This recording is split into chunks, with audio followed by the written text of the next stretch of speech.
Have you ever felt like you were getting the dumbed down version of something really profound? Like someone was giving you the children's picture book edition of life's deepest mysteries. My brain has always worked in a specific way. I spot inconsistencies immediately. When I was a kid, I actually used to write to publishing companies showing them typos in their books. I'm not kidding. I feel like I probably wrote to them about 50% of the books I read. I couldn't believe how many errors made it to print. One thing's for sure, Judy Blume and R.L. Stine definitely need better editors. But the point is, when something's off, I feel it in my bones. Well, that same radar went crazy when I sat in church as a teenager.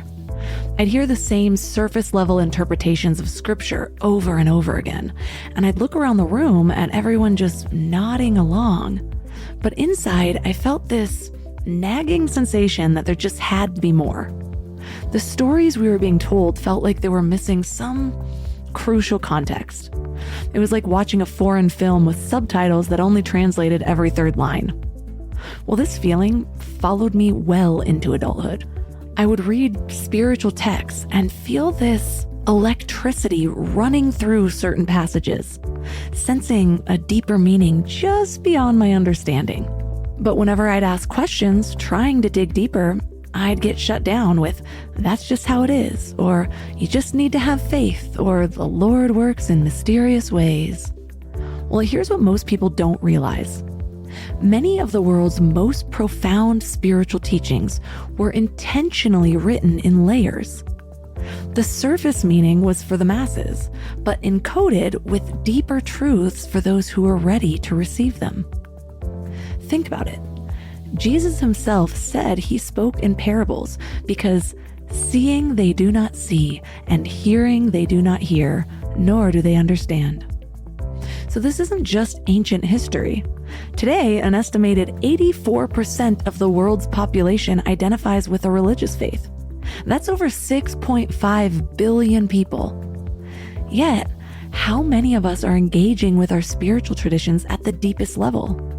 How many of us are missing the profound mystical teachings that lie just beneath the surface? Well, the consequences of this spiritual superficiality, as I call it, are everywhere. We see religious texts being used to divide us rather than unite. We see ancient wisdom being reduced to these rigid rules instead of pathways for transformation. We see people fighting over different interpretations when they're all describing different parts of the same elephant. We'll get to that in the interview. But there is hope. Throughout history, there have always been those who've seen beyond the surface. Mystics, contemplatives, seekers who discovered the deeper dimensions of spiritual truth. And they left us with breadcrumbs in their writings and their teachings if we know how to follow them. What's fascinating is that when you start to uncover these deeper layers, these striking similarities across traditions become really obvious. So whether you're reading Christian mystics, Sufi poets, Buddhist teachers, certain core truths keep emerging. It's like they're all describing the same mountain, just from different sides. So the real question is, what happens when we start taking these deeper teachings seriously? What becomes possible when we move beyond surface-level spirituality and really engage with these truths about the nature of consciousness and reality and our own divine nature? Well, today our guest is Bob Peck. He's the author of a book that really touched my heart called Original Sin is a Lie, and he's a scholar of mystical traditions across religions. He grew up with a spiritual seeking father and experienced his own journey through a bunch of traditions. And now he's dedicated himself to uncovering and sharing the deeper layers of spiritual truth that unite us instead of divide us. So in this episode, you'll learn how institutional religions often distort spiritual truths and how to rediscover their original meaning. The surprising parallels between mystical teachings across different traditions, and how to move beyond surface-level interpretations to access deeper spiritual wisdom that can change your life. This show is sponsored by BetterHelp. You guys, workplace stress is killing us. 61% of people are dealing with stress levels that are way beyond normal. So if you're feeling it, you are not alone. I used to think I could just push through everything. work harder, sleep less, pretend I had it all figured out. But that approach nearly broke me. I am all about following your joy. If that voice in your head is telling you to make a change, listen to it. Maybe you are ready to quit your job. Maybe you do need to flip your whole life upside down. But either way, you need support and tools to navigate it well. And that's where therapy comes in. Modern therapy teaches you how to set boundaries without feeling guilty, how to manage anxiety before it spirals, how to make big moves from a place of strength instead of desperation. And BetterHelp has over 30,000 therapists and has helped 5 million people worldwide. And you can talk to someone from your couch. No waiting rooms, no awkward scheduling. Therapy gives you the clarity on whether that voice telling you to make a change is your intuition or just the Sunday scaries. But either way, you deserve support. As the largest online therapy provider in the world, BetterHelp can provide access to mental health professionals with a diverse variety of expertise. Unwind from work with BetterHelp. Our listeners get 10% off their first month at betterhelp.com/mindlove. That's BetterHelp, HELP.com/mindlove. Let me ask you something. How much time did you spend last week thinking about what to eat? Planning meals, making grocery lists, wandering around the store like a lost tourist. I used to waste entire Sunday afternoons on this, and it was exhausting. Then I found Hungry Root. Hungry Root fills your cart with personalized picks and plans your week of meals, getting smarter with every order. They have over 15,000 recipes to choose from each week, and most are ready in 15 minutes or less. I'm actually headed to Michigan this week, and I had my Hungry Root order delivered there. So I already know that I have meals ready and plenty of snacks for the kids without scrambling to find a grocery store. It's just handled. And what I love most is their smart cart technology. It learns what I actually like and then recommends groceries, recipes, and supplements just for me. So no more buying spinach that rots in my fridge. They screen out over 200 additives and only source high quality ingredients. The time I've gotten back has just been life-changing. So take advantage of this exclusive offer. For a limited time, get 40% off your first box, plus get a free item in every box for life. Go to hungryroot.com/mindlove and use code MINDLOVE. That's hungryroot.com/mindlove, code MINDLOVE, to get 40% off your first box and a free item of your choice for life. hungryroot.com/mindlove, code MINDLOVE. The goal is to be like that person, to say, you're right.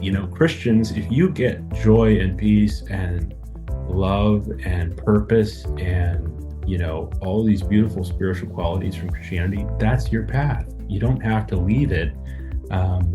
Go deeper, dig the deep well. All I ask really for anyone on a religious spiritual journey is just to be open to the other characteristics of the divine and the potentiality, the possibility of there being transcendental characteristics that are beyond all of us, beyond word, beyond thought, etc.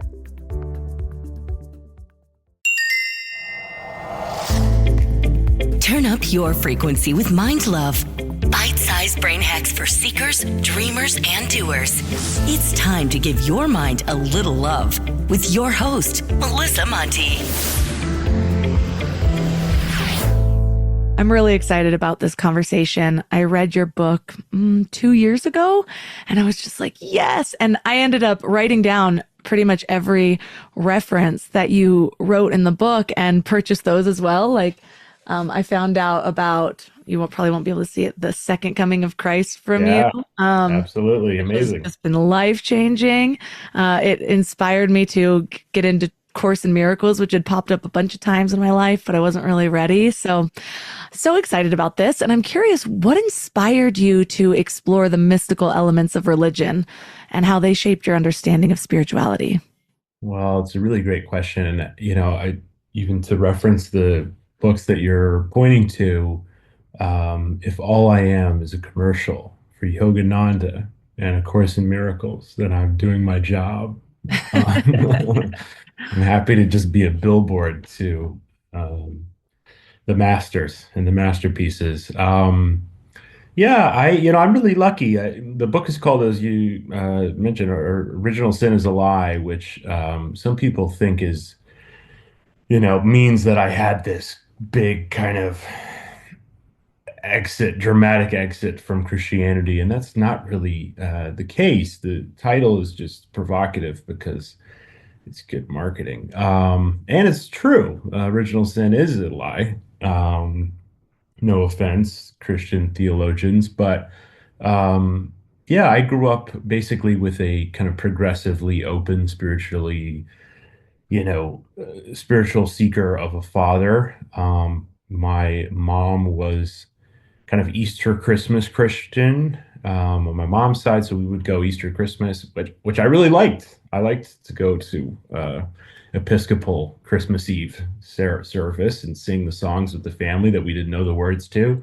And in the meantime, my dad was kind of grew up Catholic, turned atheist, turned spiritualist in a very kind of what I've learned is like a very cohesive three-act structure for a lot of people, kind of growing up in a foundational religion and then leaving that at some point, either from their own experience or seeing the hypocrisy or at worst abuse. And he was like kind of a militant, like Chris Hitchens, Richard Dawkins atheist for a while. And then he met a woman. My parents divorced when I was 3.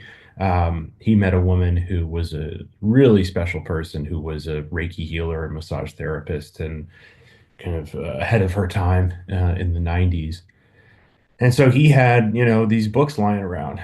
And in addition to a couple of experiences where people that I knew passed away when I was a child, not my immediate family, but extended. And yeah, that really set me off. I started reading, I think Thich Nhat Hanh, I read Living Buddha, Living Christ in like 7th grade or something like that. So that was 20 years ago. Yogananda in college. And really, as I, try to point out in the book, the perennial philosophy is what it's often called. There's this cohesive strand throughout all the religions and all the major faith traditions.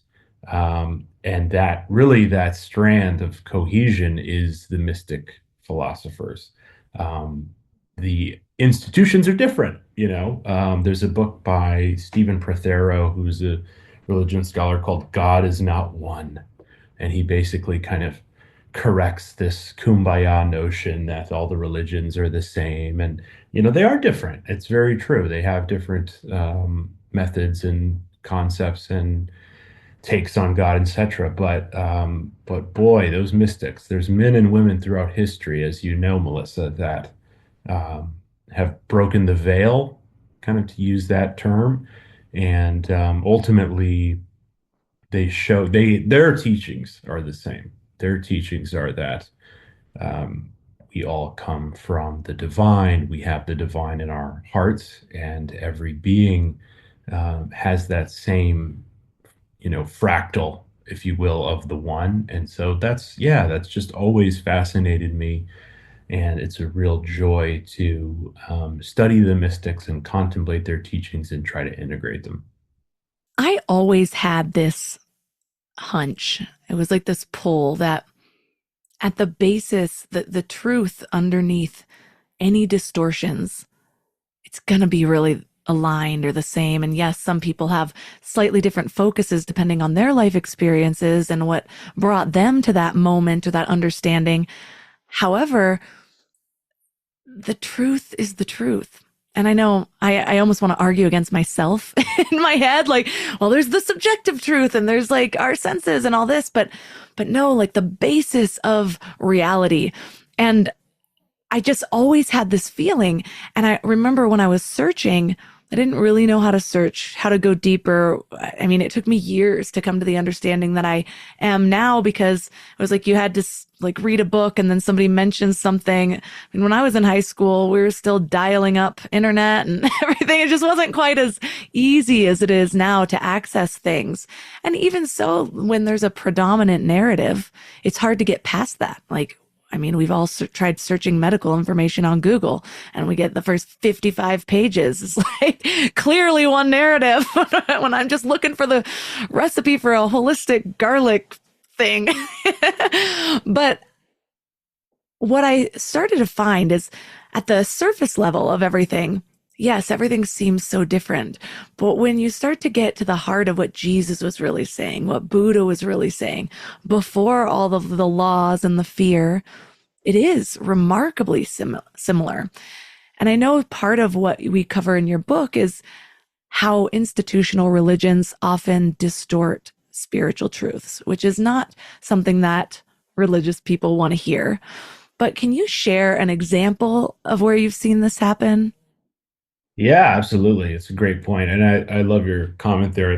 One of my favorite lines from Jesus is um, the truth will set you free, and there's a lot of question marks around what does that mean. But from the mystic view, the truth is we are one, and that knowledge of our oneness is liberating.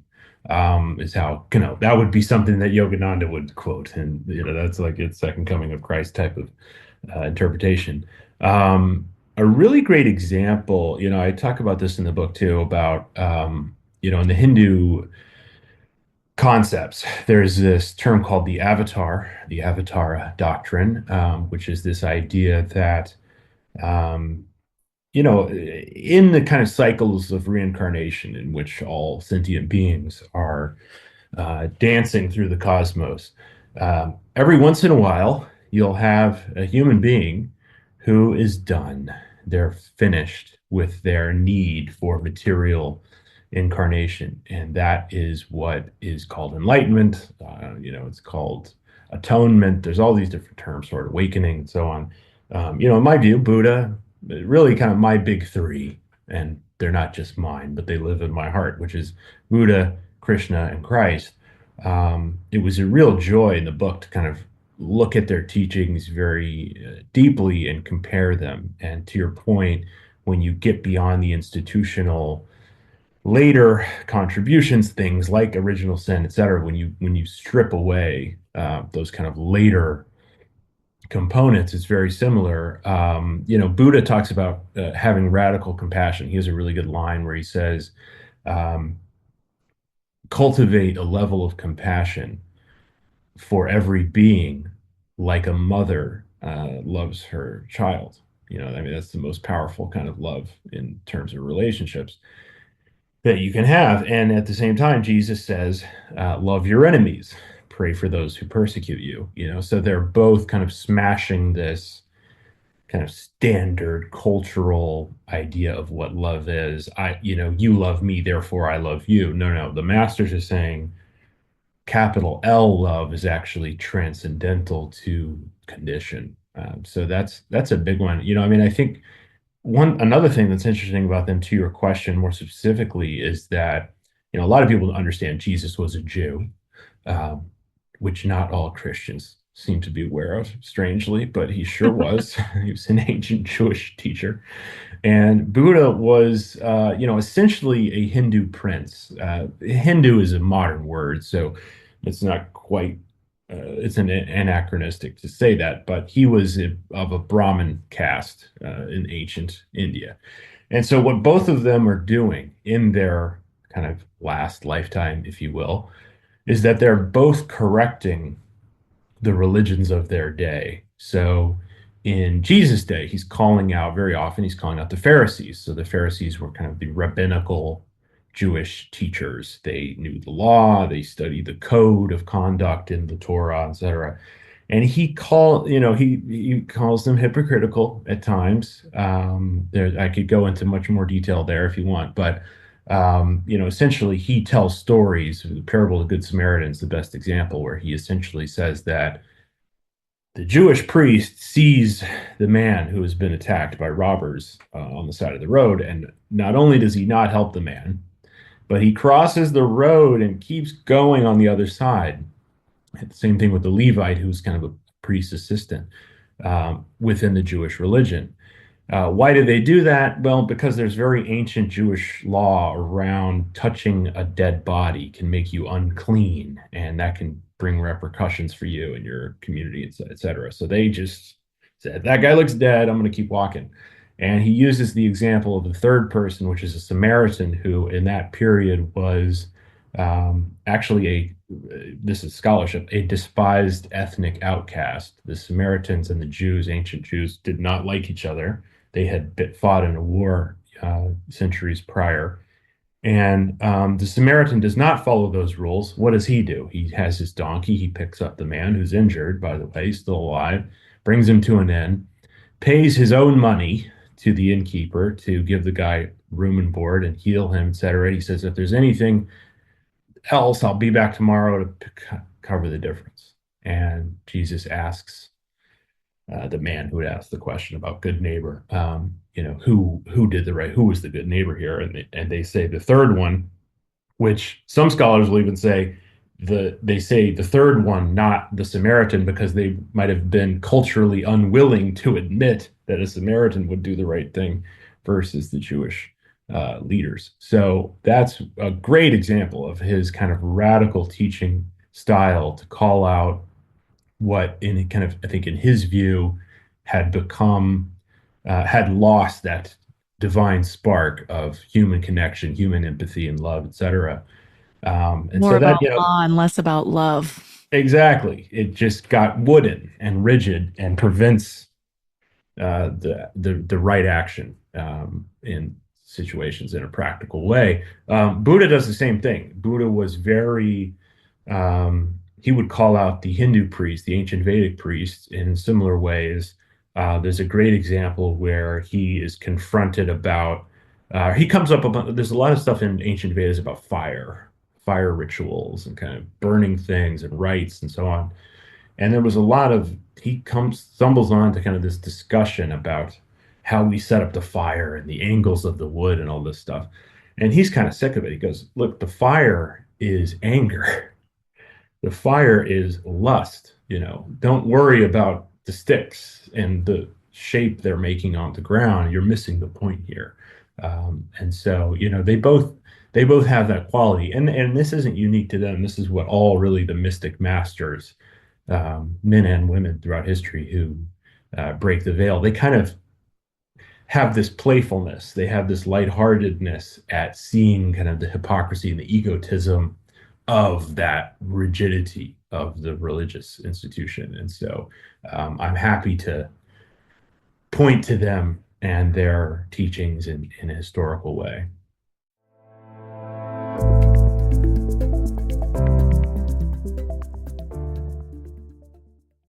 I was just talking to a friend who's been trying to hire someone for 3 months. 3 months!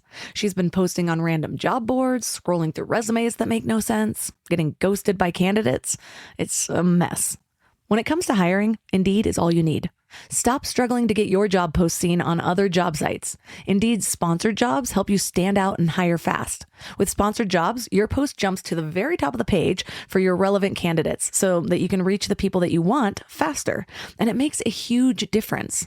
According to Indeed data, sponsored jobs posted directly on Indeed have 45% more applications than non-sponsored jobs. One of the things I love about Indeed is that it just makes hiring so fast because you're not wasting time on platforms where nobody's actually looking. Your job gets in front of real candidates who are actively searching. Plus, with Indeed sponsored jobs, there's no monthly subscriptions, no long-term contracts, and you only pay for results.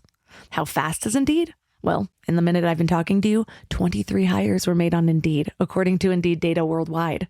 There's no need to wait any longer. Speed up your hiring right now with Indeed. And listeners of this show will get a $75 sponsored job credit to get your jobs more visibility at Indeed.com/mindlove. Just go to Indeed.com/mindlove right now and support the show by saying you heard about Indeed on this podcast.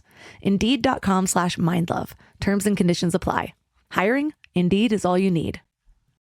It's fascinating that people that we revere in two totally different religions or wisdom traditions, they have a sort of universal understanding of love and divinity. And I think that's for me is when my mind sparks, where I'm like, this is closer to the truth. All of the specifics around it are the paths, and there's multiple paths to God. There's not going to be just one path to God. Why would he do that? We all need different things. We resonate with different things. What works for my mother, what feels like it bonds her deeply to Jesus and God, doesn't make sense to me. I have too many questions. I'm like, wait, I was just having a conversation with somebody a couple days ago around the same topic. And she said, you know, I believe Jesus is the only way to God. And so I do. And there's a lot of people dear to me that I am it makes me sad that I'm not going to see them in eternity. And but then she did say, she's like, and I do still have a lot of questions, and I'll keep asking those questions. Like, the Native Americans were here before us. Who guided them? Who taught them? And I was like, that's a really great question to stick with, like if somebody is getting quiet and asking God, show me the way, and this is what they're being fed, how they're being guided, what they're being guided toward, are we going to say that's wrong? I can say that for 10 years, I sat there and I was like, this is what's resonating with me. If I'm on the wrong path, please let me know. And I just kept getting seeds towards a different outcome than what certain people would say is the right one or the only way. And so I'm curious though, I remember when I read the title of your book, you're right, that provocative marketing really called to me. I was like, that's the question. There's something there that has felt that to me is kept believing that, okay, yeah, God made me and I am just destined for sin without this. Isn't that also saying that he kind of made a mistake? Adam and Eve failed first and it's our fault. Like, oh my gosh, sorry, we're not worthy. You made us, your story doesn't make sense to me. So I'm just curious for you, why was it so important for you to answer the overarching question of, or I guess it's not really a question, but the idea of original sin being a lie? Why is that the thing that pinpoints you and you guide your audience toward with all of these other truths around it? Yeah, great question. And to the point of the conversation with your friend, there's so many great Christians, and there's so many great folks that are within their religious tradition, and it's not my goal to criticize them or call them out. Rather, really, my only enemy is exclusivity, right? So I'm just calling out the concept of, specialness of a certain path, specialness of a certain people. If you think you're the chosen people, well, I hate to break it to you, but you're wrong, because we're all chosen. We're all children of Creator, and you are chosen. That's true, but so's everyone. And so, yeah, the book Original Sin is a Lie, really what it means is you're inherently good, or you're inherently divine. The Hindus have a really great image, I think, as opposed to original sin, which is that we're merely ignorant of our true self. That's all, because I get funny comments, and as you can imagine, original sin is a lie. That used to be the name of the account on Instagram and TikTok, and so I got a lot of good ones. And somebody said one time, original sin is a lie. Have you met a person? We're not that great, actually. And and it's funny, but it's the Vedic interpretation is that we're merely unaware of who we are. We're blinded by what's called samsara. We're blinded by this plane of time and space and sensual understanding of our world, which, as we know, thankfully science is proving over the last couple hundred years that our senses aren't that great at understanding reality. And so the mystics just take it a step further to really say that our senses can actually blind us to the true understanding of who we are. Vivekananda has a great line. He says, it is we who put our hands over our eyes and cry that it is dark. So yeah, it's very, it's a fundamental idea in spirituality and mysticism that, we're all inherently have that divine spark within us. And, in my view, I try to make the case for it in a few dozen pages that Jesus also agreed with that, and that it was actually the later Christian fathers like Paul who starts it, but really Augustine or St. Augustine is credited with the kind of original sin being a foundational doctrine in Christianity or churchianity. as Yogananda lovingly calls it. I think people don't always realize, like, they've been told, well, yes, these books are in here. They were chosen by a divine council. Everything was inspired by God. And they don't always realize or stop to think, okay, what was that process like? Who is Right. in power then? And especially now, there's a lot of Christians that are awake to the corruption in the government. There has always been corruption and greed within government, and government trying to keep us in their power, and which means often in some ways disempowering us so that we don't really realize our true nature. And so they don't realize also that when these conversations are happening, it's never been decided across the board. And there's actually certain things that biblical scholars actually have sort of come to the conclusions of across the board that's just not recognized by the church. And we've been telling these stories for so long, and people don't see that, like they think they're so clear on even Jesus's birth and death and resurrection, not even realizing that if you actually read each book individually, they tell different stories. There's actually contradicting things in there. Within the own book. And so, It's hard for people. It's really hard for some people to accept that. Bible scholarship has been so massive for me and massive for, I think, our society in the last about 200 years, is when we started to look at these texts from, Schweitzer calls it the quest for the historical Jesus. So, like, let's really look at the human process, to your point. I'm a mystic, so I believe that Jesus, essentially was an enlightened person, became divine. He became divine by eliminating his individuality. That's the process. That's the mystic dance in the waterfall, is you remove your own egoic sense of entitlement and individuality. You just become a pure vessel of the divine. That's the goal. And we're all doing it. We're all doing it incrementally in certain ways, etc. But when you study Bible scholarship, Bible scholars, not all Bible scholars are mystics, by the way. Some of them are Christian and some are atheists.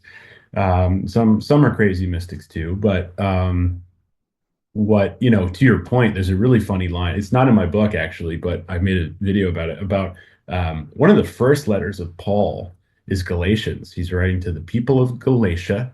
He was traveling around the Greco-Roman world talking about this Jesus figure.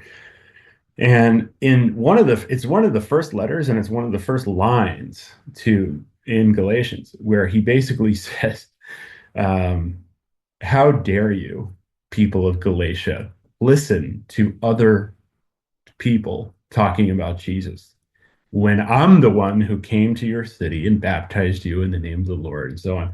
And so it's just such a funny kind of human moment where you it's can like, see his ego right you there. can see his ego is going, listen to me, buddy. And so it's in the text, it's in every Bible in the world. And so it's like, this is a human moment of a person who was arguing against other interpretations of Jesus in the first century. This is Paul's letters are 50s, 60s CE. So it's within a couple of decades of Jesus's death, there's already this.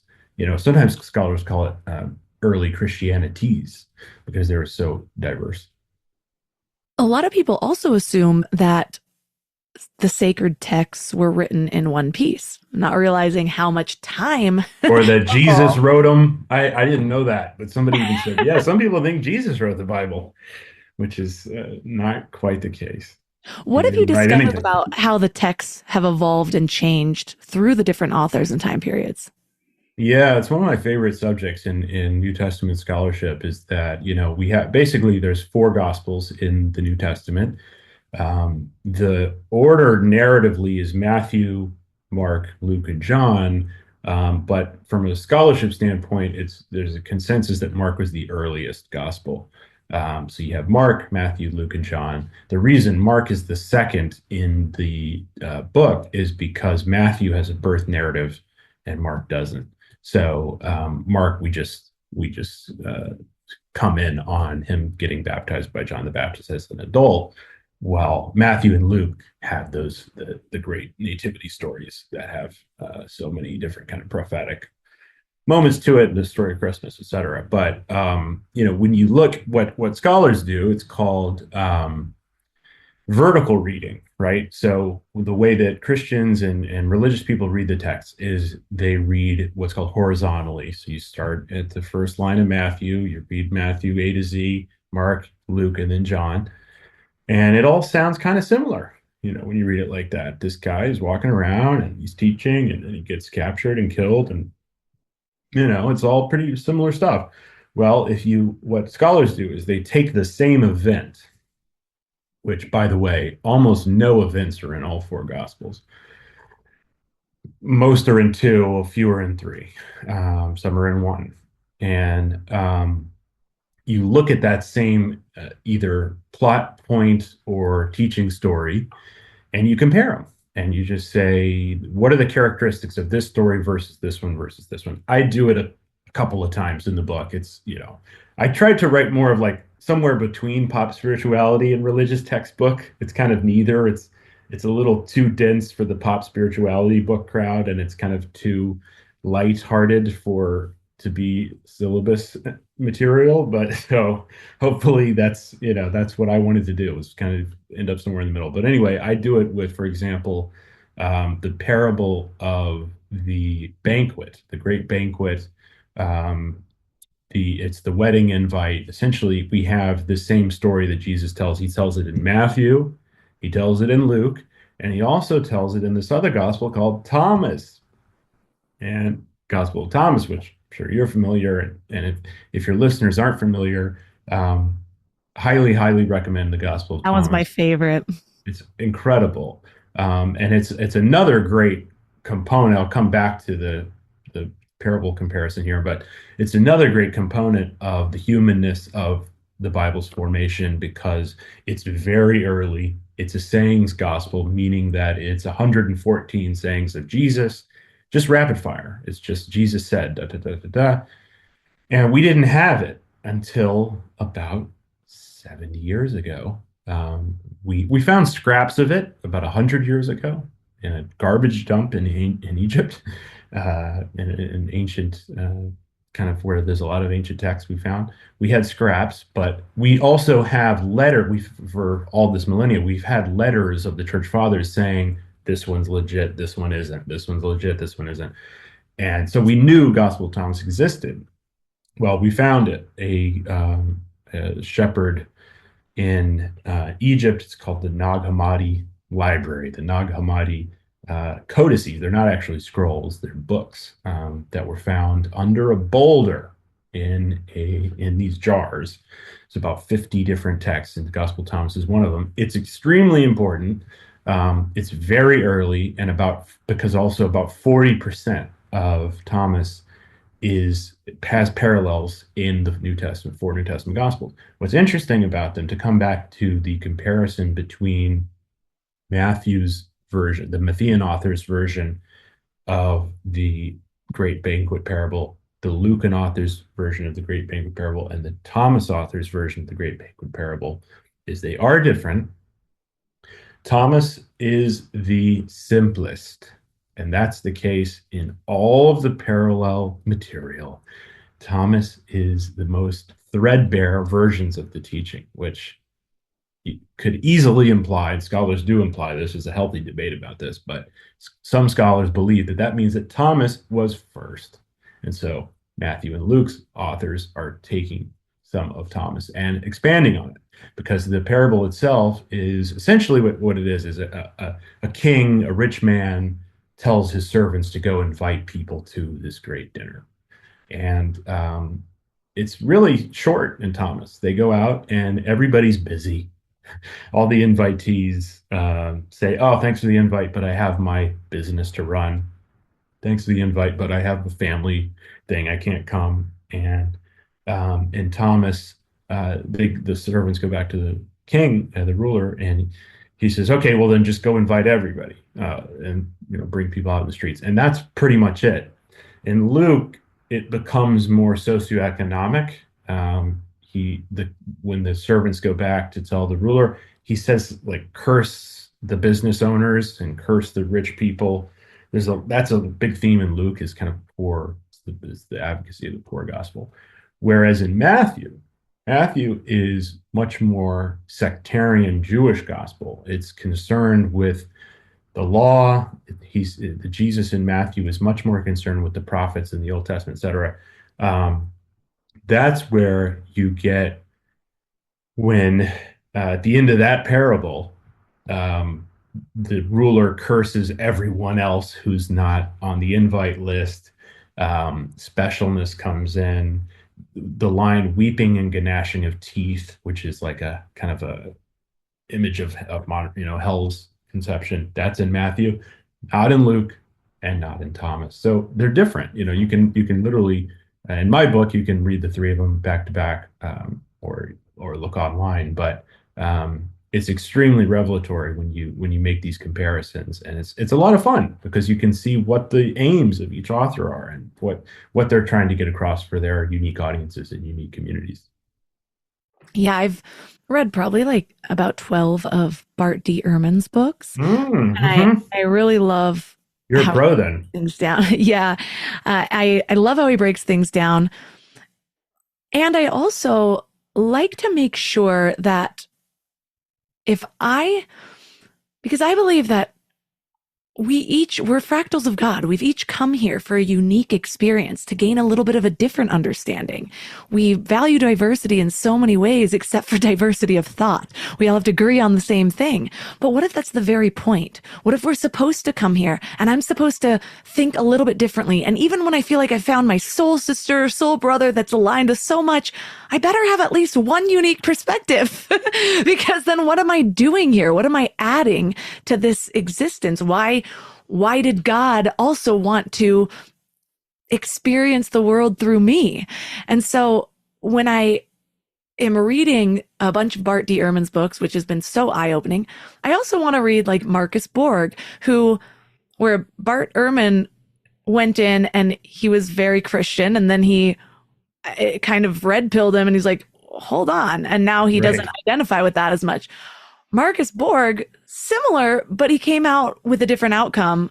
He considers himself more of a Christian mystic now, but he's still really identified with Christianity. Then there's books like Sophia or Jesus and the Lost Goddess. And I just want all of the different perspectives so that I can tune in and say, all right, now what is this guiding me toward? What do I feel like I actually still need to know versus what doesn't matter, but it more so matters what this just sparked in me and what I feel like doing afterwards and how I'm going to share the message of love with all of these different inputs. And so often we're arguing about these specifics when we don't step back to think, does that matter to me and my life path and what I'm going to do with this information? Or is it just, again, now my ego's being activated instead, which is kind of the opposite of diving into the wisdom traditions, is to activate the love side of you, the God side of you, not the ego part. So all that being said, I think it's just really important to have different perspectives, even if they don't agree, and then tune in and say, now what am I being guided toward? What feels right for me? What am I moving forward with this information? Yeah, I love how you put that. It's no surprise that you have a very well-known podcast because you just framed that very well, which is a challenging subject in terms of, there's a lot of different angles I could go in that. But, what I would start with is to say modern psychology has been really useful in showing us the differences of our, kind of neuroses and traumas and psychological kind of aspects and qualities. People are different, some people are extroverts, some people are introverts, some people, there's all these different ways of explaining different human minds and human consciousnesses. And so, there's this idea in mysticism about the mirror, right? Is that kind of everything in our own lives, in our own incarnations, are designed to be exactly proportionate to the needs of your own complex. And I really believe that. And so I think that's speaking to what you were putting out there. Where can I go? What's inspiring me? What's sparking me? Kind of, the terms are like glitches in the matrix, It's like you kind of get little signs, you get little moments where it's like, okay, cool, you're following it, you're following the breadcrumbs. I will say from like a counter argument standpoint, I had an Apache teacher who's in the book who passed away a couple years ago now, sadly, but where can he go? He lives right here, but he would say, "Don't get spiritual indigestion," because I was reading all the books and all the different teachers, and Ramakrishna has a similar line where he says, um, "Many shallow wells don't get the water; one deep well does." So I think that there's actually a period of it does seem like there is like an exploratory period where you kind of do want to try all the bites of the buffet and, see what you like and see what your preferences are. And then it does seem like there's a shift into a period of your own spiritual practice. You say, okay, I'm going to zoom in on this one, and maybe it's 10 years or five, or 3 or 20, I don't know. It's not for me or anyone to tell anyone what that period is, but it does seem like there is usefulness in kind of uh, trying it all and then zeroing in on what is designed for your own awakening. I love that. And I go back and forth because on one hand, I do have the belief that sometimes more information is just a fancy form of procrastination to actually doing the work. Correct. On the other hand, I love learning. I am a lifelong learner. I've always got 9 books going on, but I Me just have too. to remember like, okay, I've now read 27 books in the last year on this topic. Have I sat down to pray? Have I sat down to meditate? Have I integrated it? Or am I just like going through it? And so I love that because that's the digestion period for me, And so I totally agree with what he's saying. I also wonder, because one of the themes that was like an aha for me in my research was we've talked about how kind of egos come into play, how politics come into play, but also we all know at this point that government needs to control their population. To what level that is, we might disagree on a little bit, but I mean, my husband and I have talked about it. I don't tell my toddler everything. I'm not always telling him the exact reasons I'm making a choice. And sometimes I'm making shit up to make it a little bit easier. And so, of course, my government's doing that. And I don't even blame them. If I was in government, I might with some things. But when you look back at your research and your understanding, what have you identified as an example of a spiritual teaching being used to control populations?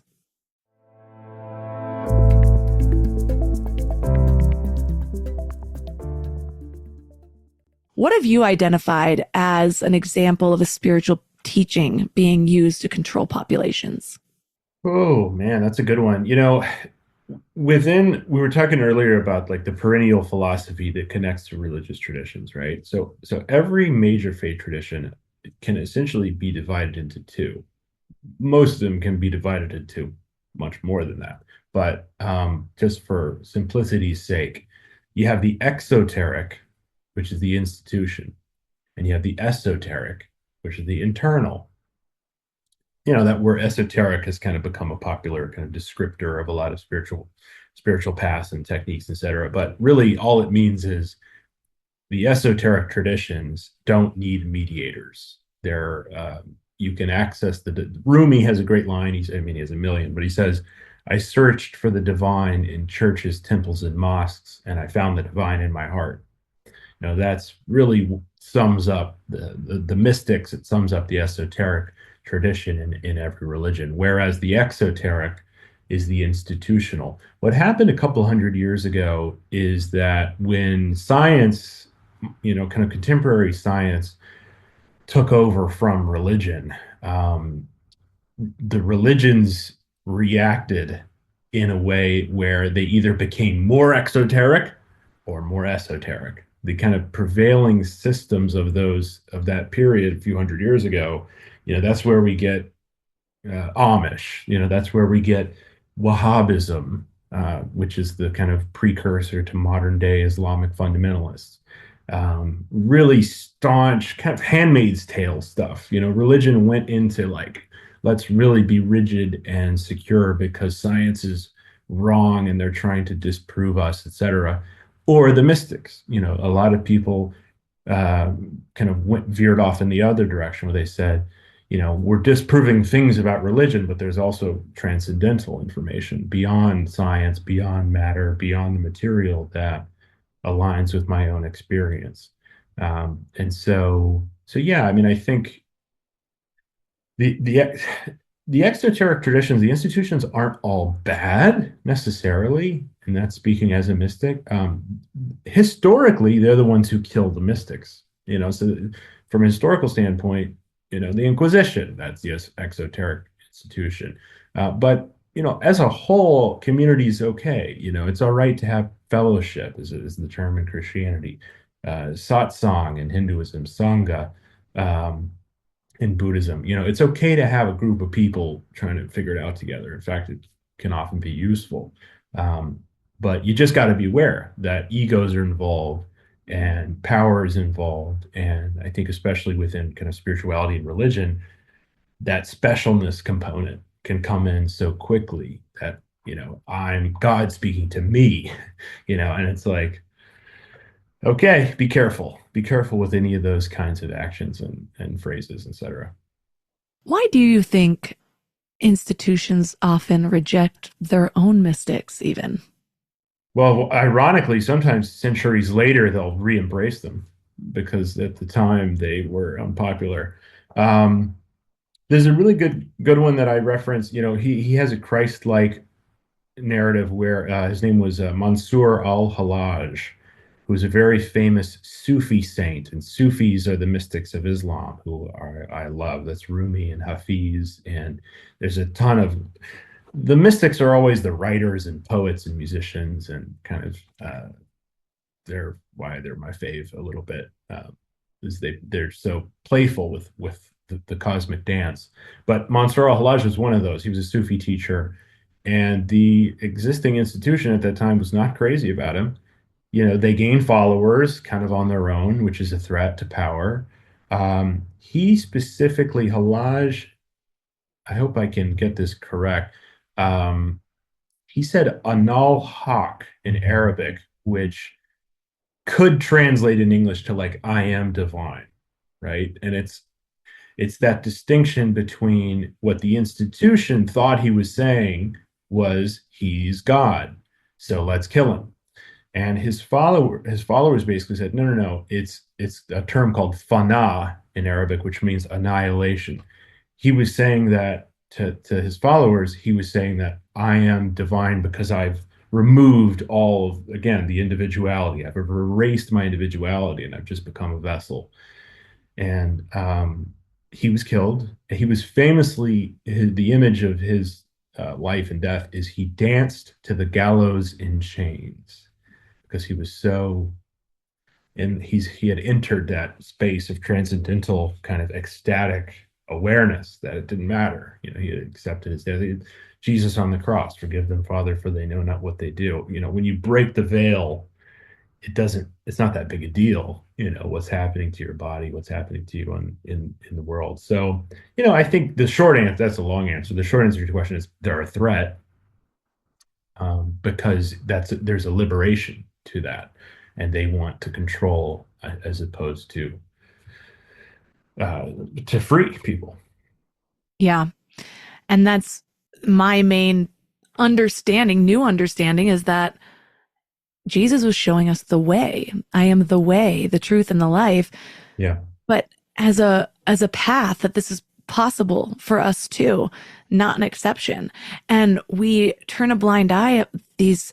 I mean, it tends to be Eastern regions where it happens most often. And I think it is because of their spiritual practice. That's what guided me towards the Eastern religions more, is, as Ram Dass puts it, it's more about the transformation over obedience.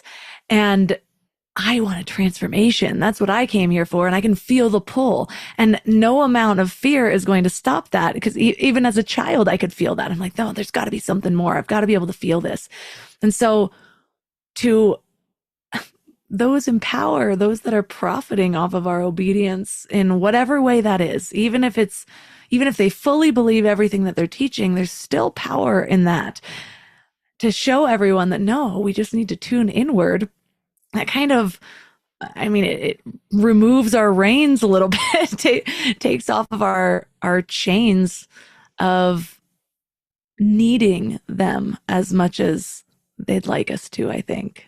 Yeah, the mystic masters would say something like, well, they're just confused, and I mean it's a really good idea. I mean, Father, forgive them, for they Jesus, know not what they do. if that's not one of the most sublime sayings in the history of human civilization, I mean, can you imagine how painful that is? I mean, that death is particularly brutal and horrifying. All your friends are there, your mom's there, maybe his wife. That's another podcast. Everybody who cares about him in this world is watching him die brutally, an innocent man. And he says, forgive them, for they know not what they do, to the soldiers who are poking him and causing him pain and bleeding. You know, it's like no, yeah, congratulations. You've completed. You've transcended the game. You've broken the veil. You've exited the matrix. You've left the cave. Plato's image. You're in the meadow now. And so yeah, like how do you get there? Like, what's behind that level of experiential application? Because it's one thing to say that, but how he was living that, and it came out of his own experience. So, I believe that's what spirituality is really helping us do, is become more loving, become more forgiving, seeing the unity in everyone and everything, really zooming out and saying, oh, they don't know what they're doing. It's like a child, it's like you don't get mad because the baby is, swinging the scissors around. You just take the scissors away. They don't know that they're causing harm to themselves. So that's really the attitude. And how do you do that without patronizing them?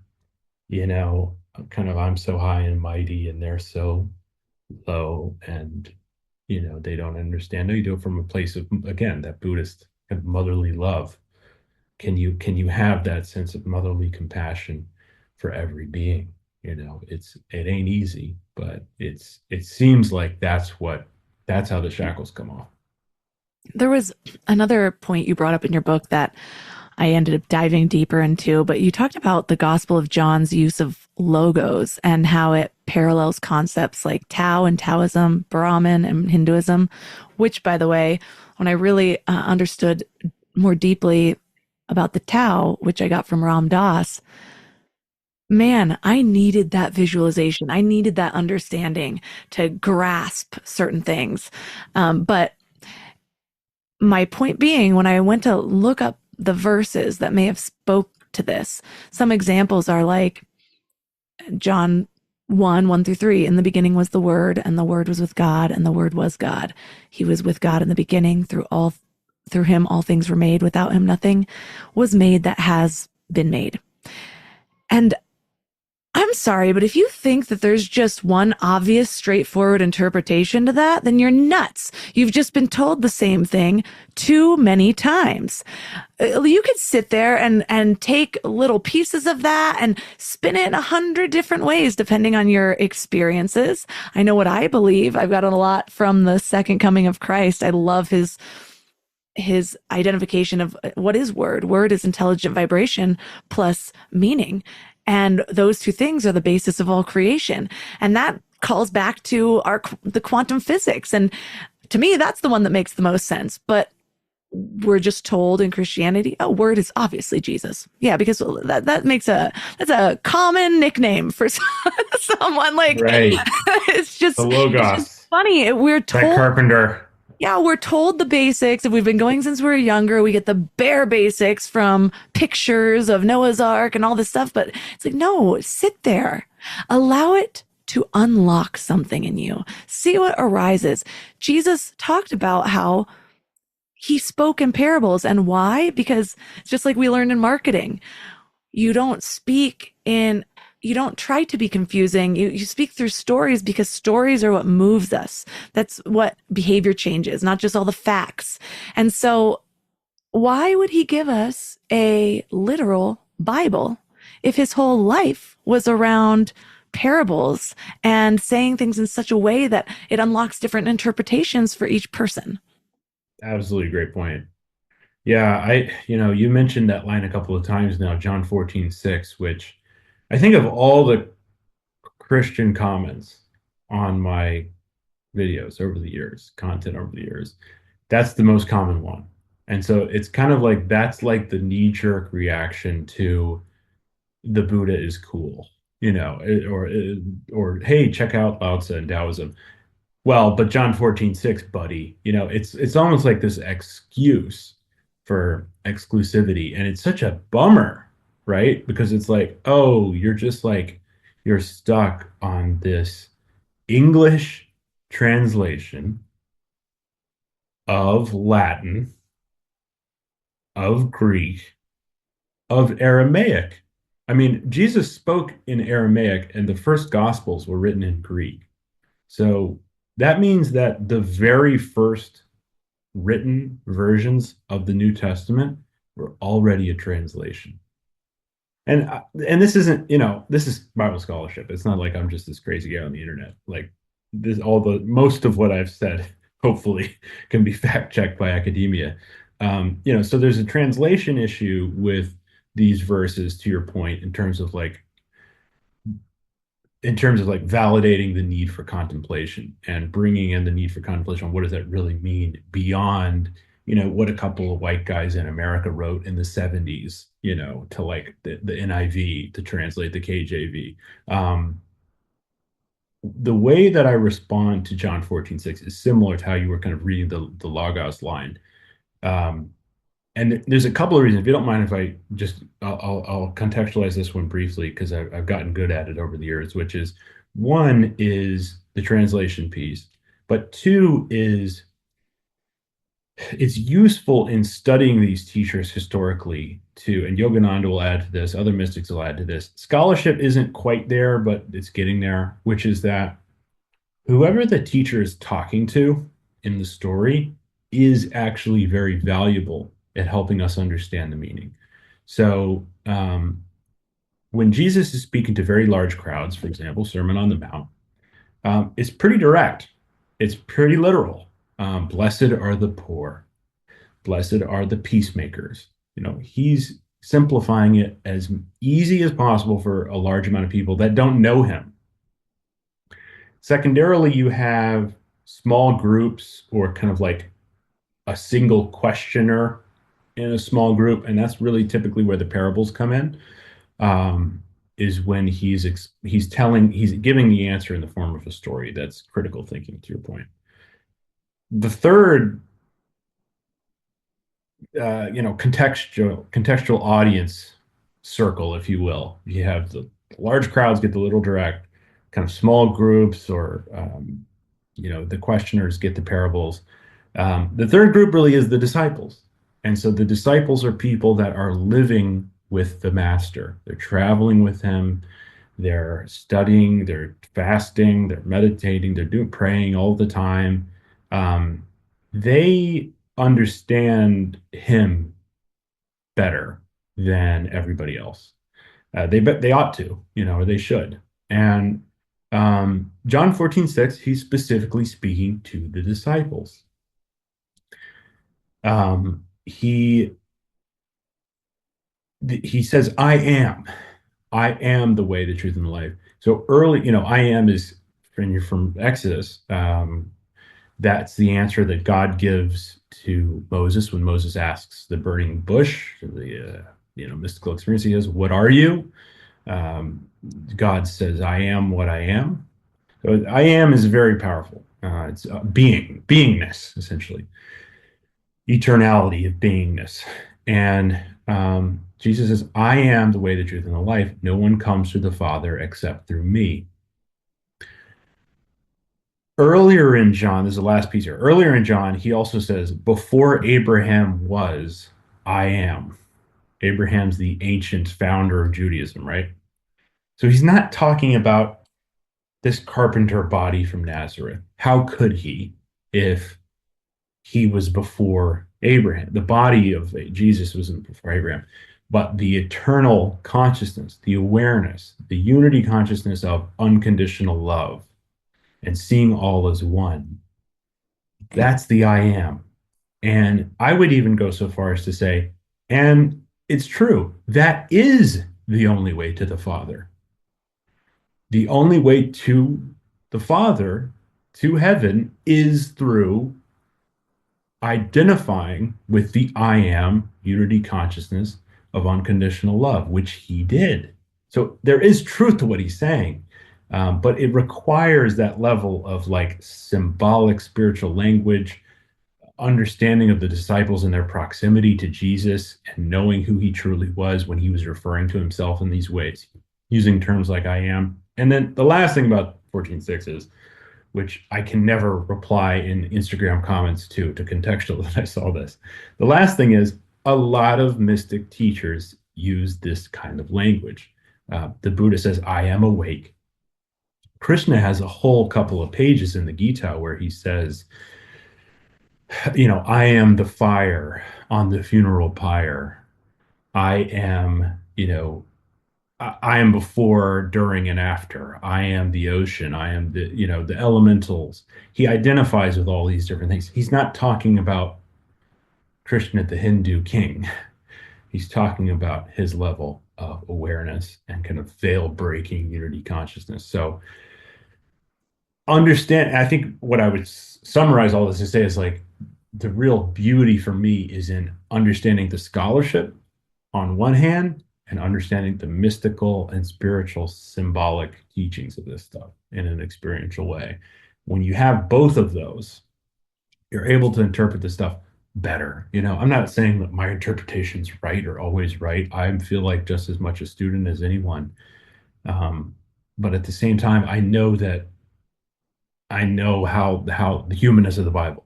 And I also understand other world religions and other teachers, and they have this kind of commonality and things like that. So those help me put it together like this.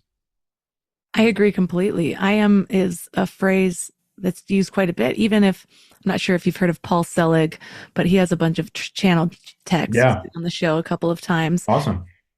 And even in his channeling, a few of the books are heavy on the I am and claiming that truth within yourself to activate it, because words are very powerful. It is that intelligent meaning plus vibration. So we're activating something in ourselves as we speak. But again, to couple that, what you just broke down, a man even asks Jesus what good deed he must do to inherit eternal life. And he doesn't say anything about, he does say, follow me, but he says, if you want to be perfect, go sell your possessions and give to the poor and you'll have treasure in heaven. He says it a few different times. He says, go sell everything you have and give to the poor and you'll have treasure in heaven. Then come follow me. Follow has never meant worship to me. And it's walk like them, do what they do. First of all. Second of all, go sell everything you have. It is the physical manifestation of give up ego, give up material possessions, and then walk like me, basically. And so if I'm ever, my fear-based programming from childhood comes back and I'm like, wait, what if this is not right? It's like, I'm just following exactly what Jesus had told me to do. And I'm putting together all of the different things to see the big picture of what did he really, really mean by all of this. And so I was just really thankful for the way that your book did land in that happy medium. I've read some deep scholarship things. I've read some more lighthearted things. And yours is like that perfect blend that, like I said, was a catalyst to opening my understanding of even more spiritual texts. And so if you were to leave listeners with one thing, whether it's a thought experiment, an action, a question for them to sit with, what would that be? Well, thank you for the comment on my book and, what I'm trying to do. And, I think one of the biggest honors really of my life the last few years, this incarnation, if you will, has been people appreciating it and saying that it was bringing them some clarity and peace. And there's a lot of conditioning that it must be overcome by a lot of people. So, we're just getting started, Melissa. I really like, there's an image in the book also that I think is really useful. I try to reference it as much as humanly possible, kind of in this space of interfaith, comparative religion, to some of the points that we've made earlier around validity of, all paths versus one special one. And I'll just share it. That's a good one to go off on. It's called The Four Blind Men and the Elephant. Ramakrishna tells this story. It's considered a Hindu parable, but essentially the story goes that an elephant enters a village, and there's four blind men that come out and start feeling different areas of the elephant. And the first blind man feels the trunk, and he says, this animal is like a hose. And the second blind man feels the spear and says, or sorry, the tusk. The second blind man feels the tusk and says, this animal, this entity is like a spear. The third blind man feels the ear and says, this is like a large leaf of a tree. The fourth feels the tail. It says it's like a rope. So they're all arguing. And then someone with sight comes along, and they see the four blind men arguing. And they say, well, you're right that the trunk is like a hose. That's true. The tusk is like a spear. Those are all accurate characteristics of this animal. However, it's all of them. All of your interpretations are true, but you're arguing about them being different, as them being different things, whereas it's just different characteristics of this entity. And there's other characteristics of the entity that none of you have felt. There's the feet and the back and the teeth and so on. There's all these different qualities of this entity that are beyond what you guys are arguing about. So I love that image because it so beautifully captures interfaith squabbling, which is so ripe on this planet, even today, of people saying, no, this way is the better, no, this way is the better. The goal is to be like that person, to say, you're right. Christians, if you get joy and peace and love and purpose and, all these beautiful spiritual qualities from Christianity, that's your path. You don't have to leave it. Go deeper, dig the deep well. All I ask really for anyone on a religious spiritual journey is just to be open to the other characteristics of the divine and the potentiality, the possibility of there being transcendental characteristics that are beyond all of us, beyond word, beyond thought, etc. Amen. For listeners that are interested in reading your book or connecting with you, where's the best place for them to find you? Yeah, I'm on all the things. It's Bob Peck on Instagram, and I am Bob Peck on TikTok and YouTube. The book is Original Sin is a Lie. It's on most booksellers online. Amazon, yes. I also read the audiobook, which is kind of fun, on Audible. It's also on Spotify. So yeah, just search me there. All the links from this episode will be at mindlove.com/387. Your challenge for this week is to take one spiritual teaching that you've always accepted at face value and dig deeper into its meaning. Maybe it's a parable you learned as a child or a quote that you've heard 1,000 times. Instead of accepting the standard interpretation, sit with it. Look for layers. Ask yourself what else it might mean. Sometimes the most profound insights come when we're willing to look beyond the surface. So give it a try and let me know how it goes. I love sharing these, so please reach out to me at mindlovemelissa on Instagram. And if you have questions about any of them, I've dug into quite a few. So I would love to chat about that with you. You can find all my incredible sponsors at mindlove.com/sponsors.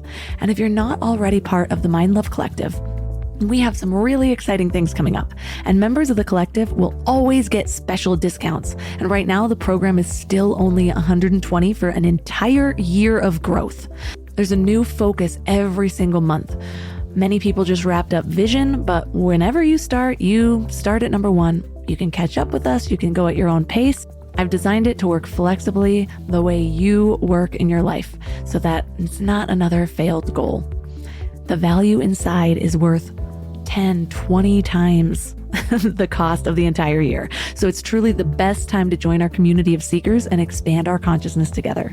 Also, don't forget to sign up for the Morning Mind Love at mindlove.com or text the word morning to 33777. And thanks for giving your mind a little love today, and I'll see you next week. Thanks for tuning into Your Higher Frequency with Mind Love. Head to mindlove.com for a free gift to keep your vibes up until next week.